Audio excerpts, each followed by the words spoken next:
ನಾವು ನಮ್ಮ ರೈತರ ಕಿಸಾನ್ ಸನ್ಮಾನ್ ಯೋಜನೆಗೆ ಕೇಂದ್ರ ಸರ್ಕಾರ 6,000 ಕೊಟ್ರೆ ನಾವು ನಮ್ಮ ಸರ್ಕಾರ 4,000 ಕೊಡ್ತಾ ಇದ್ದು.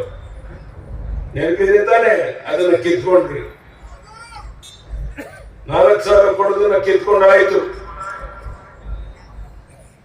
ನಮ್ಮ ಹೆಣ್ಣು ಮಕ್ಕಳು ನೆಮ್ಮದಿಯಿಂದ ಗೌರವದಿಂದ ಬದುಕಬೇಕು ಅಂತ ಭಾಗ್ಯಲಕ್ಷ್ಮಿ ಯೋಜನೆ ಜಾರಿಗೆ ತಂದಿದೆ. ಅದನ್ನು ನಿಲ್ಲಿಸಬೇಡ್ರಿ. ಹೆಣ್ಣು ಮಕ್ಕಳಿಗೆ ಉಚಿತವಾಗಿ ಬೈಸಲ್ ಕೊಡ್ತಾ ಇದ್ದವು, ಅದನ್ನ ನಿಲ್ಲಿಸಿದ್ರಿ. ಎಲ್ಲ ಅಭಿವೃದ್ಧಿ ಕಾರ್ಯಗಳನ್ನು ನಿಲ್ಲಿಸಿ ಒಂದು ರೀತಿ ತೊಗ್ಲಕ್ ದರ್ಬಾರ್ ನಡೆಸ್ತಾ ಇರುವಂತ ಈ ರಾಜ್ಯದ ಮುಖ್ಯಮಂತ್ರಿಗೆ ಇಲ್ಲಿ ಮಾತ್ರ ಅಲ್ಲ,